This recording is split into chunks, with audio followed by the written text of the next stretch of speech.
இது உங்கள் voice of Mahesh. உங்க எல்லாருக்குமே எஸ்டிவேஷன் அப்படின்னா என்னன்னு தெரியுமா? எஸ்டிவேஷனா அப்படின்னா என்னப்பா அப்படின்னு கேட்குறீங்களா? உடனே நீங்கள் போய் கூகுளில் சர்ச் பண்ணுவீங்க. இன்னிய டேட்டில் இதே வார்த்தையை நான் உங்களுக்கு ஒரு 25 வருஷம் 30 வருஷம் முன்னாடி சொல்லியிருந்தா என்ன பண்ணியிருப்பீங்க?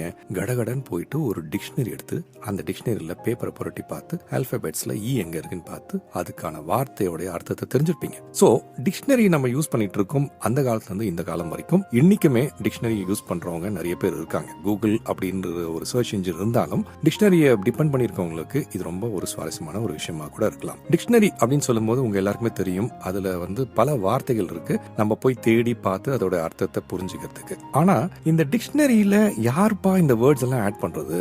இது தானா ஆட் ஆக முடியாது இல்லையா? யாராவது ஒருத்தர் பண்ணிதான் ஆகணும். அப்போ புது வார்த்தைகள்லாம் எப்படி ஆட் பண்றாங்க, யார் இதுக்கெல்லாம் சேர்ந்து செய்யறது அப்படின்றதெல்லாம் உங்களுக்கு ஒரு கேள்வியா வரலாம். ஒரு ஸ்லாங் வருதா, இல்ல அந்த ஸ்லாங்ல இருந்து இவங்க யாராவது ஆட் பண்றாங்களா, எப்படி பண்றாங்க, இது ஒரு பர்சன் டிசைட் பண்ணி பண்றாங்களா, இல்ல இதுக்குன்னு ஒரு ப்ராசஸ் இருக்கா, ஒரு குரூப் டிசைட் பண்ணி இந்த டிக்ஷனரியில வேர்ட்ஸ் ஆட் பண்றாங்களா? சோ எப்படி இந்த டிக்ஷனரியில ஒரு வேர்ட் ஆட் ஆகுது அப்படின்ற கொஸ்டினோட ஆரம்பிச்சோம் அப்படின்னா, ஒரு புது வார்த்தை எப்படி ஆட் ஆகுதுன்னா, அந்த வார்த்தை பாப்புலரா ஆச்சுன்னா டிக்ஷனரியில் ஆட் ஆகிடும். ஓகே, ரொம்ப ஈஸி. அப்போ கடகடன்னு ஆட் பண்ணுவாங்களா அப்படின்னு கேட்டால் கிடையாது. அதாவது ஒரு புது வார்த்தை அப்படின்னு சொல்லும்போது அந்த வார்த்தைக்கான ஒரு ஸ்லாங் இருக்கும், ஒரு அப்ரிவேஷன் இருக்கும். அந்த டிக்ஷனரியில் அது அப்பியர் ஆகணும் அப்படின்னா அதுக்கான ஒரு சோர்ஸ் இருக்கணும். அந்த சோர்ஸ் இருந்தால் மட்டும்தான் அந்த டிக்ஷனரியில் அது ஆட் ஆகும். அப்படின்னா அந்த வார்த்தை காமனா பல பேரால யூஸ் பண்ணப்படணும். முதல்ல அதுக்கான ஒரு காமனான அர்த்தம் இருக்கணும். அப்படி இருந்தால் மட்டும்தான் டிக்ஷனரியில் ஆட் ஆகும். ஸோ இந்த ப்ராசஸ் இமீடியட்டா ஆட் ஆகக்கூடிய ஒரு ப்ராசஸே கிடையாதுங்க. இதுக்கான ப்ராசஸ் இருக்குன்னு சொன்னதை விட இதுக்கான ஒரு பர்சன் இருக்கான்னு சொன்னா அது இன்னும் சுவாரஸ்யமா இருக்கும் இல்லையா? சரி, யார் அந்த பர்சன் அப்படின்னு பாத்தீங்கன்னா, டிக்ஷனரியில ஒரு வார்த்தையை சேர்க்கறதுக்கான ஒரு பர்சன் யார் அப்படின்னு பாத்தீங்கன்னா லெக்சிகோகிராஃபர் அப்படின்னு சொல்லுவாங்க. என்னப்பா புது பேரா இருக்கு அப்படின்னா, எஸ், லெக்சிகோகிராஃபர் அப்படின்றவர் தான் என்னன்னா, அவர் தான் புதுசா கண்டுபிடிச்ச அந்த வார்த்தையை டிக்ஷனரியில ஆட் பண்ணக்கூடியவர். சோ இவர் என்ன பண்ணுவார் அப்படின்னு பாத்தீங்கன்னா, அந்த லெக்சிகோகிராஃபர் புதுசா வர வார்த்தைகளை மானிட்டர் பண்ணுவார். இந்த புதுசா ஒரு வார்த்தை வருது அப்படின்னா அந்த வார்த்தை பிரிண்ட் மீடியா, அதாவது பேப்பர், மேகசின்ஸ்ல, அதே மாதிரி ஸ்போக்கன் வேர்ட்ஸ், அதாவது நிறைய பேர் பேசுறாங்க, திடீர்னு ஒரு டிவில பேசுறாங்க, பாட்காஸ்ட்ல பேசுறாங்க, இல்லைன்னா இந்த காமன் பிளேஸ்ல இந்த மாதிரி வார்த்தைகள் பேசுறாங்க அப்படின்னா அது எல்லாத்தையும் மானிட்டர் பண்ணி இந்த லெக்சிகோகிராஃபர் தான் டிசைட் பண்ணுவாரு இந்த வார்த்தையை டிக்ஷனரியில சேர்க்க முடியுமான்ட்டு. டைரக்டா டிசைட் பண்ணுவாரா அப்படின்னா கிடையவே கிடையாது. ஏன்னா ஃபர்ஸ்ட் என்ன பண்ணுவாருன்னா அந்த இன்ஃபர்மேஷன் எல்லாம் கலெக்ட் பண்ணிப்பாரு. இந்த வேர்ட்ஸ் எல்லாம் எங்க எழுதுறாங்க, எங்கெல்லாம் பிரிண்ட் பண்றாங்க, எங்கெல்லாம் கேட்க முடியுது, இந்த வார்த்தைகள்லாம் அதோட மீனிங் எங்க கேட்க முடியுது அப்படின்னு சொல்லிட்டு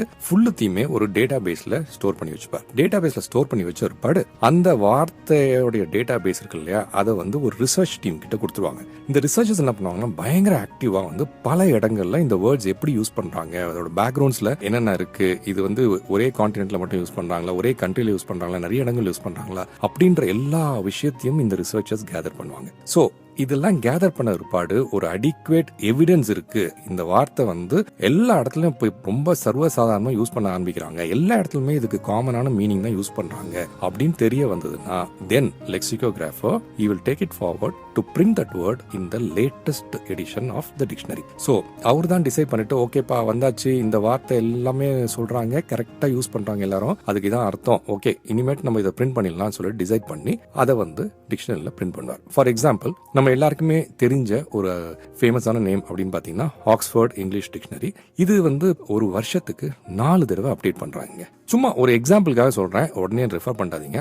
நம்ம தமிழ்ல நிறைய இந்த வார்த்தை பாட்டு அப்படிலாம் வரல, ஜலபுல ஜங் அப்படின்னு சொல்லிட்டு இப்போ யூஸ் பண்றாங்க. அந்த ஜலபுல ஜங்கே ஒரு சமயம் இங்கிலீஷ் வேர்டா அந்த ஜலபுல ஜங் அப்படின்னா என்னப்பா அப்படின்னா, ஜலபுல ஜங்னா எல்லாருமே ஒன்னா ஒரே இடத்துல சேர்றது அப்படின்ற ஒரு மீனிங் ஆகி அதை யூஎஸ்ல, யூகேல, ஜெர்மனில, ஆஸ்திரேலியாலன்னு பேச ஆரம்பிச்சிட்டாங்கன்னு வச்சுங்க இங்கிலீஷ்லயே. You know what's I have been talking about ஜலபுல ஜங் அப்படின்னு சொல்லி எல்லாருமே அந்த ஜலபுல ஜங்குன்ற வார்த்தையை பண்ண ஆரம்பிச்சு திடீர்னு ஒரு மாதிரி ஃபேமஸ் ஆகி பிரிண்ட் மீடியா, சோஷியல் மீடியா, எல்லா மீடியாலையும் அந்த ஜலபுல ஜங் அப்படின்ற வார்த்தைக்கு இதுதான் அர்த்தம், எல்லாம் ஒன்னு சேர்றது அப்படின்ற மாதிரி ஒரு மீனிங் வந்துச்சு வச்சுங்க. இதை மானிட்டர் பண்ணிட்டே இருக்க லெக்சிகோகிராஃபர் ஃபைனலா ஓகே ரிசர்ச்சர்ஸ் கிட்ட கொடுத்து, ரிசர்ச்சர்ஸும் இல்ல sir, cross 7 continents, even Japanese கூட ஜலபுல ஜங் அப்படின்றத இதுக்கு தான் யூஸ் பண்றாங்க அப்படின்னு எல்லாமே சொல்லிட்டாங்க அப்படின்னா, தென் அந்த பேஸ்ட் அந்த research, they will go forward and add it to the dictionary. இது சும்மா ஒரு எக்ஸாம்பிள் சொன்னேன். சரி, இப்போ ஒரே ஒரு டிக்ஷனரி தான் இருக்கா அப்படின்னு கேட்டீங்கன்னா கிடையவே கிடையாது. நிறைய டிக்ஷனரிஸ் இருக்கு. உங்களுக்கே தெரியும், இங்கிலீஷ்ல வந்து நிறைய டிக்ஷனரி இருந்தாலும் ஆக்ஸ்போர்ட் இங்கிலீஷ் டிக்ஷனரி தான் வந்து ஒரு most reliable and well establish dictionary சொல்லலாம். ஃபார் எக்ஸாம்பிள்,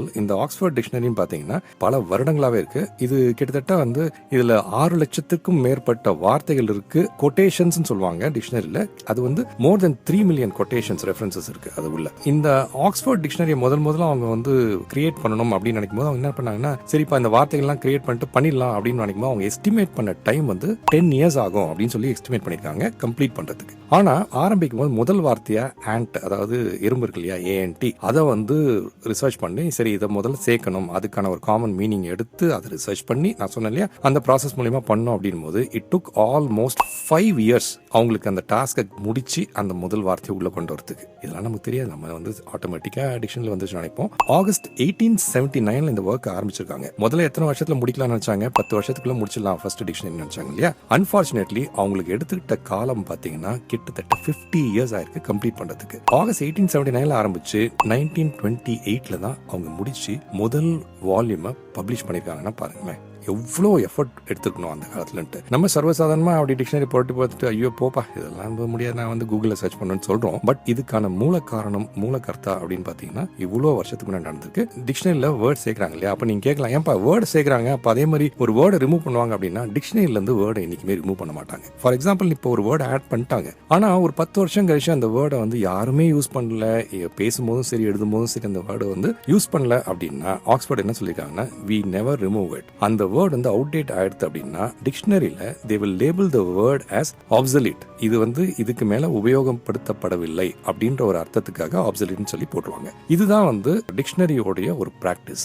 சப்போஸ் ஒரு 1920ல இருக்கக்கூடிய ஒரு புக்கை படிக்கிறீங்க, அதுல ஒரு வார்த்தை இருக்கு அப்படின்னா ஆக்ஸ்போர்ட் டிக்ஷனரியில போய் பாத்தீங்கன்னா அந்த வார்த்தை இன்னமும் இருக்கும், அதை வந்து எடுத்திருக்க மாட்டாங்க. ஸோ 1500ல இருந்தே இந்த டிக்ஷனரி எழுதுற பழக்கம் வந்து ஆரம்பிச்சு அதுக்கப்புறமா முதல்ல ஒரு 8000 வார்த்தைகள் ஆரம்பிச்சு அதுல இருந்து இப்ப வந்து இன்னைக்கு 6 லட்சம் வார்த்தைகள் வரைக்கும் நம்ம பார்க்கிறோம். இது ஆட் ஆயிட்டே இருக்கு. அப்படின்னா இப்ப இன்னைக்கு கூட நிறைய வேர்ட்லாம் ஆட் பண்றாங்களாப்பா, எத்தனை தடவைப்பா இந்த மாதிரி ஆட் பண்றாங்க அப்படின்னு ஒரு கொஸ்டின் வரும் உங்களுக்கு. என்ன சொல்றாங்கன்னா ஆன் அன் ஆவரேஜ் வந்து 500 to 1000 வேர்ட்ஸ் வந்து ஆக்ஸ்போர்ட் டிக்ஷனரியில ஒவ்வொரு வருஷமும் ஆட் பண்றதா சொல்றாங்க. யோசிச்சு பாருங்க, ஒவ்வொரு வருஷமும் அவ்வளவு வேர்ட்ஸ் ஆட் ஆகுது அப்படின்னா எவ்வளவு புது வார்த்தைகளை கொண்டு வராங்க அப்படின்ட்டு. அந்த வேர்ட்ஸ் எல்லாம் டிக்ஷனரியில ரெஃப்ரெஷ் ஆகி எவ்ரி இயர் உங்களுக்கு 500 to 1000 வேர்ட்ஸ் ஆட் ஆகுறதா சொல்லிட்டு இருக்காங்க. ஸோ இந்த இன்ஃபர்மேஷனும் வந்து உங்களுக்கு ஒரு சுவாரஸ்யமான இன்ஃபர்மேஷன் தான். ஏன்னா நம்ம ஜென்ரலா டிக்ஷனரி எடுத்து புரட்டி பார்க்கறதே கம்மி. அப்படி இல்லைன்னா இருக்கவே இருக்கு இன்னைக்கு டிஜிட்டல் மீடியால டக்குன்னு போய் பண்ணிடும். ஸோ இனிமேட்டு எங்கேயாவது ஒரு லைப்ரரியிலயோ எங்கேயாவது யார் வீட்லயோ டிக்ஷனரி பார்த்தீங்கன்னா நான் சொன்ன ஒரு இன்ஃபர்மேஷன் உங்க மைண்ட்ல இருக்கும். ஸோ அந்த டிக்ஷனரியும் நீங்க வேல்யூ பண்ணுவீங்க,